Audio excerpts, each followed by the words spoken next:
శ్రీగురుభ్యో నమః. శ్రీ మహాగణాధిపతయే నమః. శ్రీ మహాసరస్వత్యే నమః.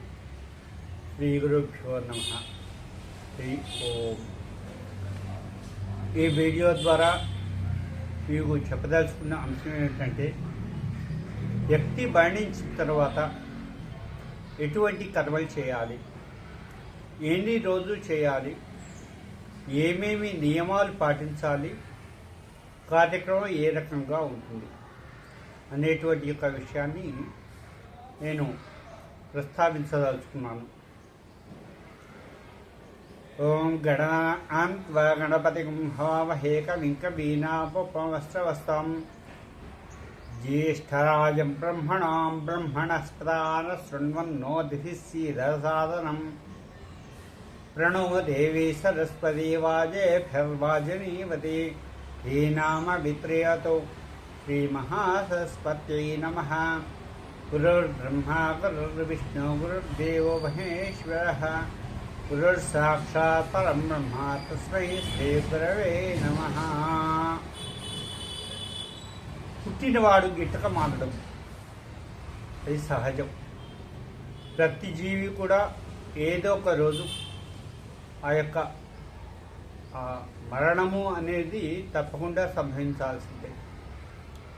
అయితే మరణించిన తర్వాత కొన్ని కర్మలు అనేవి వారి యొక్క వంశం వాళ్ళు, వారి యొక్క కుమారులు, వాళ్ళ బంధువర్గం కానీ ఎవరైనా సరే తప్పకుండా వాటిని ఆచరించాలి.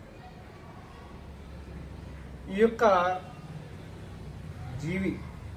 ఒక జీవి చనిపోయిన తర్వాత, ఒక మనిషి వ్యక్తి చనిపోయిన తర్వాత ఫస్ట్ రోజు చేసేటువంటి ఒక కార్యక్రమాన్ని ప్రథమేహని అంటాం.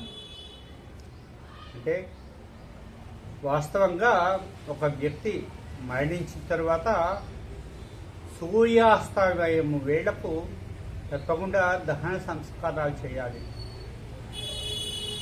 నిద్ర గడవకూడదు. కానీ మరి రాత్రిపూట జరిగితే ఏమిటి పరిస్థితి అంటే, మళ్ళా తెల్లవారి సాయంత్రం వరకు సూర్యాస్తమయ వేళ్లకు చేయవచ్చు అని చెప్పేసి ధర్మశాస్త్రం చెప్తోంది. అదే ఉదయం కనుక మరణించినా కూడా ఏదైనా కూడా సాయంత్రం 6 గంటల సమయం దాటకూడదు, సూర్యాస్తమయం కాకూడదు. కానీ ఈ రోజుల్లో పిల్లలు రావాలి, ఎక్కడెక్కడో దూర ప్రాంతాల్లో ఉన్నారు అని చెప్పేసి 2 రోజులు 3 రోజులు ఐస్ క్యూబ్స్లో పెట్టి ఆ యొక్క శవాన్ని చనిపోయిన తర్వాత ఆ యొక్క జీవిని ఏమంటాము అంటే శవము అంటాము.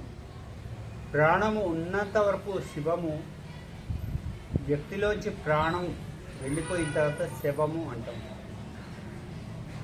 కాబట్టి సాధ్యమైనంత వరకు ఏ వ్యక్తి అయినా మరణించిన తరువాత సాయం సంధ్యా వేళకు, సూర్యాస్తమయ వేళకు తప్పకుండా దహన సంస్కారాలు చేయాలి. దాన్ని ప్రథమేహని అంటాము. దానికి కొంత కార్యక్రమం ఉంటుంది. మీరు నియమించుకున్నటువంటి ఒక బ్రహ్మగారు ఎవరైతే ఉన్నారో వారు ఆ యొక్క దహనానికి సంబంధించినటువంటి యొక్క తగిన ఏర్పాట్లు చేసి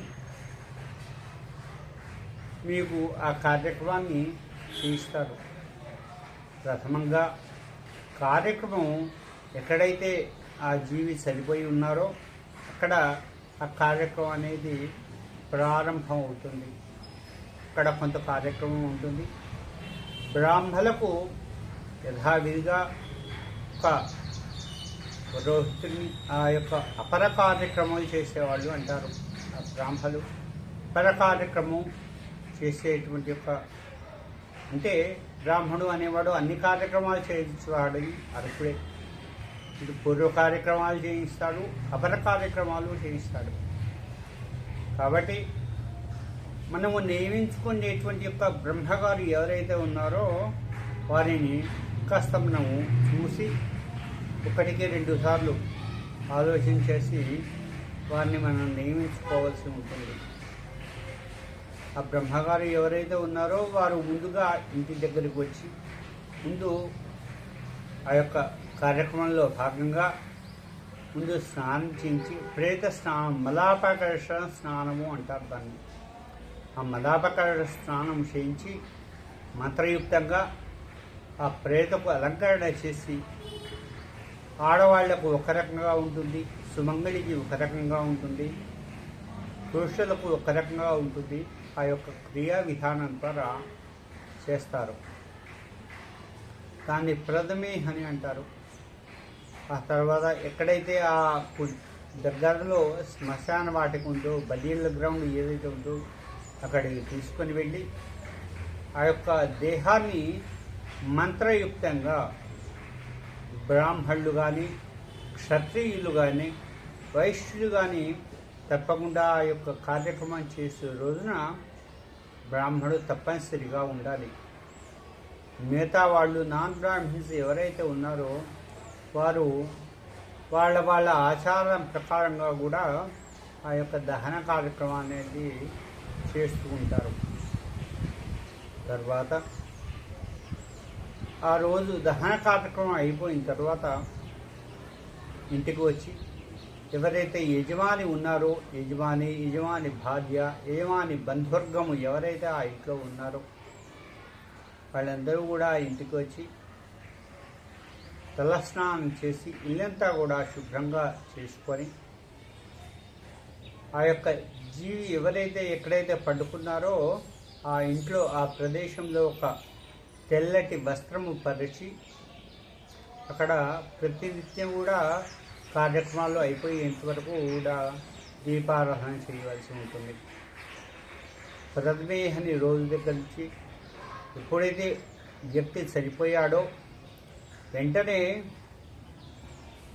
కింద పడుకోబెట్టి దక్షిణ తలాపుగా పడుకోబెట్టి ఆ తల మీద ఒకటే ఒత్తి వేసి ఏకవత్తి వేసి దీపారాధన చేయవలసి ఉంటుంది. తర్వాత కాలి బొటన వేళ్ళు రెండు కూడా ఒక దారం కానీ తాడు కానీ తీసుకొని కట్టవలసి ఉంటుంది. అలానే రెండు చేతి బొటన వేళ్ళు కూడా కట్టవలసి ఉంటుంది. చెవులలో రెండు ముక్కుల్లో దూది పెట్టవలసి ఉంటుంది. ఇది ఆ చనిపోయిన వ్యక్తికి వెంటనే చేయవలసినటువంటి ఒక కార్యక్రమం. ఒకవేళ వ్యక్తి యొక్క చనిపోయిన వ్యక్తి ఆ రోజు రాత్రికి కనుక సూర్యాస్తమయ వేళకు దహనం చేయకపోయినట్టయితే మరుసటి రోజు రెండో రోజు వరకు కూడాను ఎవరు కూడా కనీసం ఒక ఇద్దరు వ్యక్తులైనా కూడా ఆ యొక్క చనిపోయిన వ్యక్తితో నిద్రపోకుండా ఉండాలి. ఇప్పుడైతే వ్యక్తి చనిపోయాడు అని తెలిసిన తర్వాత దహనం అయ్యేంత వరకు ఆ ఇంట్లో భోజనము అనేది పనికిరాదు. ఇవి కొన్ని నియమాలు ఉంటాయి కాబట్టి అది ప్రథమి అని అంటారు. ఆ రోజు అయిన తర్వాత రెండవ రోజు కార్యక్రమం కానీ మూడవ రోజు కార్యక్రమం కానీ తర్వాత చేసేటువంటి ఒక కార్యక్రమాన్ని అస్థి సంచయనము అంటారు.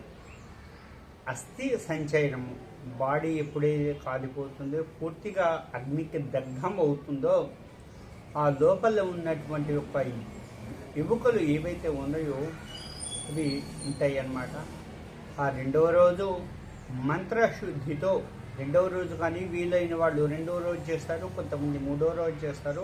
వాళ్ళ ఆచారాన్ని బట్టి వాళ్ళ బస్తీని బట్టి చేయవలసి ఉంటుంది, చేస్తుంటారు. రెండవ రోజు చేసినా తప్పులేదు, మూడవ రోజు చేసినా కూడా తప్పులేదు. రెండవ రోజు కానీ మూడవ రోజు కానీ అస్థి సంచయనము ఇవన్నీ కూడా మంత్రయుక్తంగా పాలు, పెరుగు, గంగాజలము, గోమూత్రము అవన్నీ కూడా ఆ బ్రహ్మగా చేయించే బ్రాహ్మణుడు ఎవరైతే ఉన్నారో బ్రహ్మస్థానంలో కూర్చున్న వ్యక్తి ఆ వ్యక్తి మీకు అంతా కూడా చెప్పి శాస్త్రోక్తంగా ఆ యొక్క సంచయనము అనే కార్యక్రమాన్ని చేస్తాడు. సంచయనము అంటే ఆ బాడీ శిరస్సు నుంచి పాద పర్యంతం, శిరస్సు దగ్గర నుంచి బాడీ పడుకోబెట్టిన తర్వాత శిరస్సు నుంచి కాళ్ళ వరకు మధ్య మధ్యలో కొన్ని మనకు ఎముకలు ఉంటాయి. అది దగ్ధం కావు. ఆ ఎముకలన్నీ కూడాను ఒక కుండలో పెట్టి ఆ మంత్రయుక్తంగా వాటిని సేకరిస్తామన్నమాట. దాన్ని సంచయనము అంటాము, కలెక్టింగ్. అవి చేసి మంత్రయుక్తంగా ఒక దగ్గర పెట్టి దాన్ని భద్రపరుస్తాము. అవి మనము తరువాత మనకు అవకాశం ఉన్నప్పుడు నిమజ్జన చేయవలసి ఉంటుంది. ఆ నిమజ్జన అనేది మనకు దగ్గర ఉన్నటువంటి ఒక ప్లేస్కి దగ్గరలో ఏవైతే ఉన్నాయో, కృష్ణ, గోదావరి, మనకు నదులన్నీ కూడా ఏవైతే ఉన్నాయో అవన్నీ కూడాను వాటిలో నిమజ్జన చేయవలసి ఉంటుంది.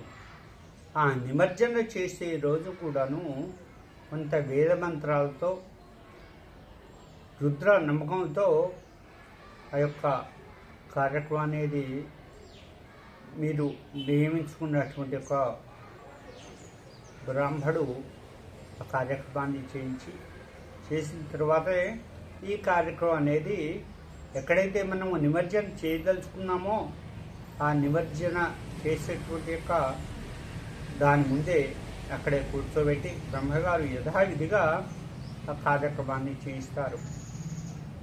ఆ తరువాత అది ఈ యొక్క కార్యక్రమం అనేది బేసి రోజులోనే మాత్రమే చేయవలసి ఉంటుంది. 3, 5, 7, 9, 11 ఆ తర్వాత మనం కార్యక్రమాలు అయిపోయిన తర్వాత 13, 15 అట్లా బేసి రోజుల్లో చేయవలసి ఉంటుంది. లేదు నెల దాటిపోయింది అంటే బేసి నెలలలో చేయవలసి ఉంటుంది. గ్రహణములు ఏమైనా సంభవిస్తే ఈ యొక్క అస్థి నిమజ్జనము అనేది పనికిరాదు. గ్రహణములు సంభవించకముందే ఆ నిమజ్జనము చేయవలసి ఉంటుంది. ఇంకా ఆ తర్వాత ఎప్పుడైతే అస్థి సంచయనము అయిపోయిందో అస్థి నిమజ్జనం మన వీలుని బట్టి ఎక్కడైనా కూడా చేసుకోవచ్చు. దానికి అభ్యంతరం ఏమీ లేదు. సంచయనం అయిన తర్వాత మనకు నిత్యకర్మ అంటాము. నిత్యకర్మ అనేది బేసి రోజుల్లో మొదలు పెడతాము.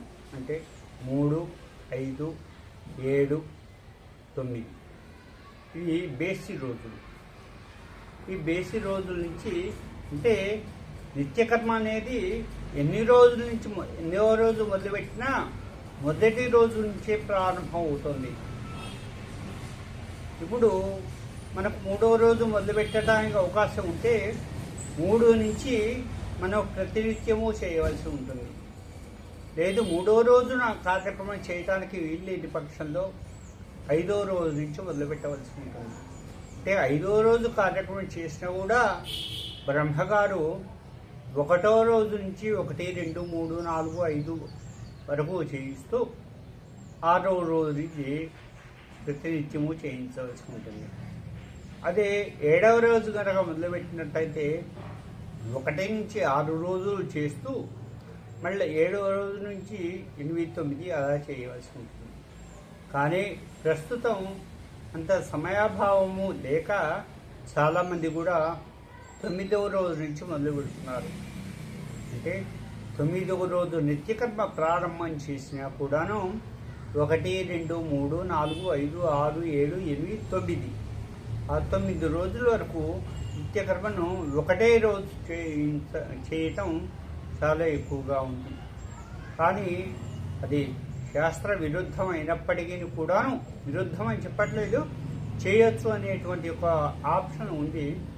సమయభావం వల్ల కానీ ఇంకా ఏదన్నా వారి యొక్క వ్యక్తిగత ఇబ్బందుల వల్ల కానీ అలా చేస్తూ ఉంటారు. చాలామంది 9వ రోజు నుంచి కార్యక్రమం మొదలుపెడతారు. 9వ రోజు చేసేటువంటి కార్యక్రమాన్ని నిత్యకర్మ అంటారు. ఈ నిత్యకర్మలో చాలా ప్రతిరోజు అక్కడ వెళ్ళి ఎక్కడైతే మనం దహనం చేశామో అక్కడ వెళ్ళి అన్నం వండి ఆ యొక్క మంత్రయుక్తంగా ఆ బ్రహ్మగారు, మీరు నియమించుకున్న బ్రహ్మగారు వారు కార్యక్రమాన్ని చేస్తారు. తర్వాత ఈ 9 రోజుల్లో కూడా బేసి రోజుల్లో ఆర్ధికాలు అనేవి ఉంటాయి అన్నమాట. ఆర్ధికాలు అంటే ఏంటంటే ఒక స్వయం పాకం. మనం ఇంట్లో భోజనానికి ఏదైతే పదార్థాలు చేసుకుంటామో అది పచనం కాకుండా రా మెటీరియల్ అంటే బియ్యం, పప్పు, ఉప్పు, కూరలు, కాయలు అవన్నీ కూడా ఒక వ్యక్తి భుజించడానికి ఎంతవరకు అయితే వీలవుతుందో అంత ద్రవ్యం కూడా బేసి రోజుల్లో ఇవ్వవలసి ఉంటుంది. అంటే మొత్తం 6 ఆర్థికాలు ఈ కార్యక్రమం అయిపోయేంత వరకు ఉంటాయి. తర్వాత 10వ రోజు చేసేటువంటి ఒక కార్యక్రమాన్ని దశాహము అంటాము. దశాహము అంటే ఈ మొదటి రోజున చేసేటువంటి నిత్యకర్మ మొదలుపెట్టే రోజున చేసేటువంటి కార్యక్రమంలో శిలా ప్రతిష్టాపన అనేది ఉంటుంది. శిలా ప్రతిష్టాపన అంటే ఆ యొక్క జీవి ఎవరైతే చనిపోయి ఉన్నారో వారిని శిలలోకి ఆవాహన చేస్తామన్నమాట మంత్రయుక్తంగా. కాబట్టి ఆ 10వ రోజున శిలా ప్రతిష్టాపనకు మనకు ఉద్వాసన ఉంటుంది. ఆ రోజున జ్ఞాతులు ఎవరైతే ఉన్నారో అంటే ఇంటి పేరు సంబంధీకులు ఎవరైతే ఉన్నారో వారు తిలోదకాలు చేయవలసి ఉంటుంది. అంటే ఆ యొక్క శిల మీద నువ్వులు నీరు వారి యొక్క ఆత్మశాంతి కోసం అని చెప్పేసి చేయవలసి ఉంటుంది. అదే బంధువర్గము ఇతర బంధువులు ఎవరైతే ఉన్నారో వారందరూ కూడా ధర్మోదకాలు అనేటువంటి ఒక కార్యక్రమం ద్వారా చేస్తుంటారు. అయితే ఇది ప్రాంతీయ ఆచారాన్ని బట్టి ఆడవారు మగవారు అందరూ కూడా చేస్తూ ఉంటారు. వాళ్ళ ఆచారాన్ని బట్టి వాళ్ళ ప్రాంతీయ ఆచారాన్ని బట్టి కూడా ఉంటుంది. ధర్మోదకాలు తిలోదకాలు ఆ రోజుతో వాసస్సు ఖండన అనేది ఉంటుంది. మనం ఏది రోజు చనిపోయిన రోజు ఆ దహనం చేసే రోజున బ్రహ్మగారు ఆ యొక్క యజమాని కర్త అంటాము. కర్త ఎవరైతే ఉన్నారో వారికి వాసస్సు అనేది యజ్ఞోపవీతంతో పాటు వేస్తారు. ఆ వాసస్సును ఖండన చేసి ఆ యొక్క శిలలోకి ఆవాహన చేసినటువంటి యొక్క ప్రేత ఎవరైతే ఉన్నారో వారికి ఉద్వాసం చెప్తామన్నమాట. అంటే ఆ 10వ రోజు కార్యక్రమంతో మనము ఆ యొక్క దహన ప్రదేశము బరియల్ గ్రౌండ్తో ఆ రోజు మనకు 10 రోజుల పాటు అక్కడ అయిపోతుంది. మిగతాది 11, 12. 11వ రోజును షోడశము అంటాము. 12వ రోజును సపిండీకరణము అంటాము. ఈ యొక్క కార్యక్రమాలు ఈ 2 కార్యక్రమాలు కూడా ఇంట్లో చేయవలసి ఉంటుంది. అంటే వాళ్ళ స్వగృహం అయితే స్వగృహంలో కానీ వసతి గృహంలో కానీ లేదు ఇంటి దగ్గర అవకాశం లేకపోతే వాళ్లకు వీలైన అందుబాటులో ఉన్న ధర్మసత్రాల్లో అయినా కూడా ఆ కార్యక్రమాన్ని చేసుకోవచ్చు. 11వ రోజు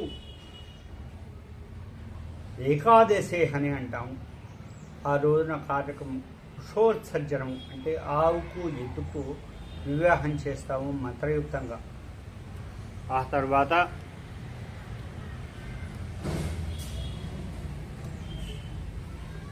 ఆవుకు ఎద్దుకు వివాహం చేసి ఏకోధిష్టము అంటాము.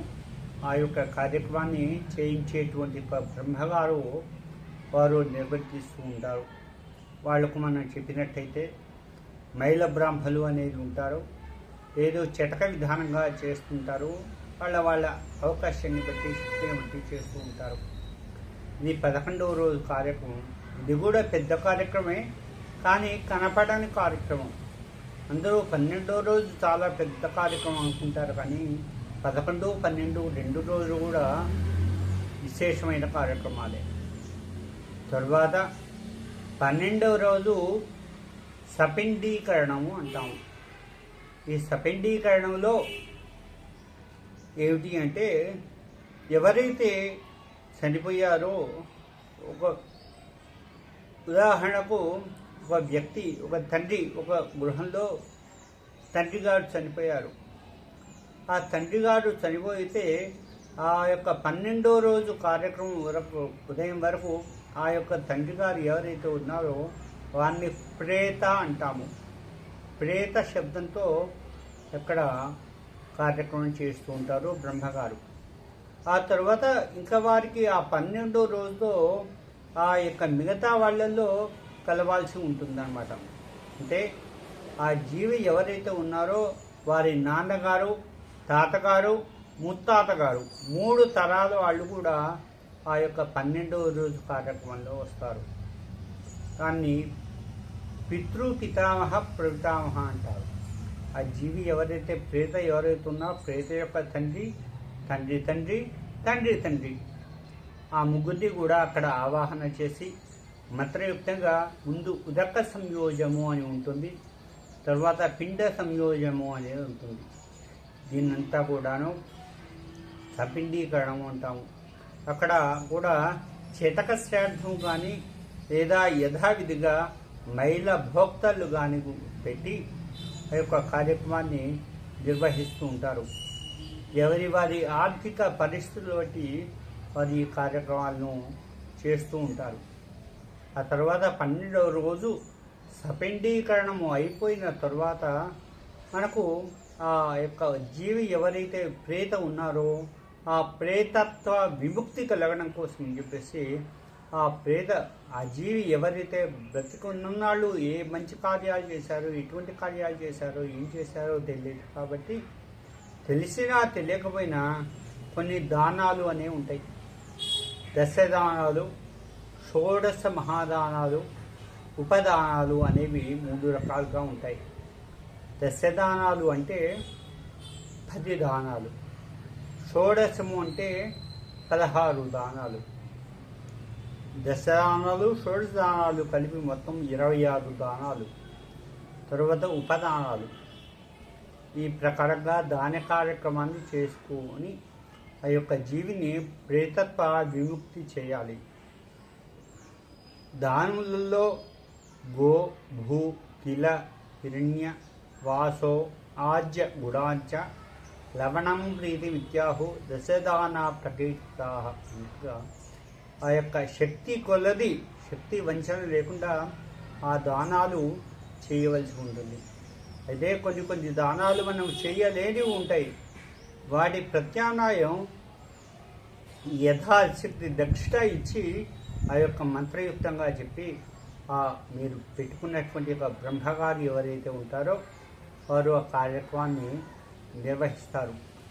చిన్న దానాలు ఉంటాయి. గుడము, లేకపోతే లవణము, లేకపోతే ఆజ్యము, ఇట్లాంటి కొన్ని చిన్న మాత్రం యజమాని ప్రత్యక్షంగా తీసుకొని వచ్చి ఆ బ్రాహ్మడికి మంత్రయుక్తంగా యజమాని భార్య, యజమాని సహోదరులు ఎవరైతే ఉన్నారో వారందరూ కూడా కూర్చొని ఆ సమిటీకరణం చేసిన తర్వాత, సమిటీకరణం అంటే ఆ ప్రేత ఎవరైతే ఉన్నారో ఆ జీవిని తర్వాత వాళ్ళల్లో కలపటం అన్నమాట. ఆ ప్రేతను వారి తండ్రి గారిలో కలుపుతాము, ఆ యొక్క ప్రేతను తాతగారిలో కలుపుతాము, ఆ ప్రేతను ముత్తాతగారిలో కలుపుతాము. ఈ కార్యక్రమం 4వ తరం వ్యక్తి ఎవరైతే ఉన్నారో వాళ్ళకు స్వర్గపాధ్యయము అనేటువంటి ఒక కార్యక్రమం ద్వారా వారిని దేవతాలోకాలకు పంపిస్తామన్నమాట. ఈ విధంగా 4వ తరం వాళ్ళు మనకు ఎప్పుడైనా వసు, రుద్ర, ఆదిత్య రూపాలనే 3 రూపాలే ఉంటాయి. ఈ 4వ రూపాన్ని మనం మోక్షానికి పంపిస్తాము అనే ధర్మశాస్త్రం చెప్పుకోండి. కాబట్టి ఈ ప్రకారంగా సపిండీకరణ కార్యక్రమం అనేది యథావిధిగా శక్తి వంచన లేకుండా ఈ యొక్క కార్యక్రమాన్ని చేయవలసి ఉంటుంది. బ్రాహ్మణులు యథావిధిగా తప్పకుండా చేయాలి. అలానే వైశ్యులు తర్వాత వాళ్ళు మాత్రం కూడా తప్పకుండా ఈ యొక్క కార్యక్రమాన్ని చేయవలసి ఉంటుంది. ఆ తర్వాత ఎప్పుడైతే సపిండీకరణం అయిపోయిందో వాటిని మైలపిండాలు అంటారు. ఆ మైలపిండాలను అక్కడ దగ్గరలో ఉన్నటువంటి ఒక నదిలో కలుపుకొని వచ్చి ఇంటికి వచ్చి స్నానం చేసి పూర్తిగా బ్రహ్మగారి యొక్క సలహా సంప్రదింపులు అనుసరించి ఆ తర్వాత మరలా మొదటి నెల మాసికము అనేది నిర్వహించవలసి ఉంటుంది. అది ఆపద్ధర్మ మాసకము అంటారు. ఆ యొక్క మాసకం ప్రథమ మాసకం పెట్టవలసి ఉంటుంది. ఈ 12 రోజుల కార్యక్రమంతో బ్రాహ్మణులకు ఆ యొక్క కార్యక్రమం అనేది పూర్తవుతుంది. మొదటి రోజు నుంచి 12వ రోజు కార్యక్రమం వరకు విధానం ఉంటుంది. ఈ 12 రోజులు కూడా యజమాని ఎవరైతే ఉన్నారో యజమాని కానీ యజమాని భార్య కానీ ఇంట్లో వారు కానీ కొన్ని నియమాలు పాటించాలి. ఆ నియమాలు ఏమేమి పాటించాలి ఏమిటి అనేది మీరు సంప్రదించుకున్నటువంటి పురోహితుడు ఎవరైతే ఉన్నారో బ్రహ్మగారు ఎవరైతే ఉన్నారో వారిని మీరు సంప్రదింపులు చేసి వారి ద్వారా మీరు విషయాన్ని గ్రహించి ఆ యొక్క నియమ నిష్టలు పాటించవలసి ఉంటుంది. కాబట్టి ఈ యొక్క ప్రేత కార్యక్రమం 12 రోజుల వరకు సమాప్తం అవుతుంది. ఆ తర్వాత 12వ రోజు ఎప్పుడైతే మనం సపిండీకరణం అయిపోతామో ఇప్పుడు బ్రహ్మగారు చెప్పిస్తారు, ప్రేత శబ్దం నాస్తి అని చెప్పేసి చెప్పిస్తారు. అలా 3 మార్లు చెప్పిస్తారు. అంటే ఆ క్షణంతో ప్రేత శబ్దము అనేది మనకు కంప్లీట్ అయిపోతుంది. తర్వాత వారు వసు రూపంలోకి వస్తారన్నమాట. ఆ యొక్క చనిపోయిన జీవి ఎవరైతే ఉన్నారో ఇది ఇంతవరకు నేను చెప్పదలుచుకున్నటువంటి యొక్క విషయాలు. ఇంకా దీని గురించి దీనిలో మళ్ళా మాసకాలు తర్వాత ఓణషాఢ మాసకం ఇవన్నీ కూడా ప్రతినిధిగా పెట్టవలసి ఉంటుంది. దీన్ని మళ్ళా నేను 2వ వీడియోలో తెలియజేస్తానని ప్రార్థిస్తూ శుభం భూయాత్.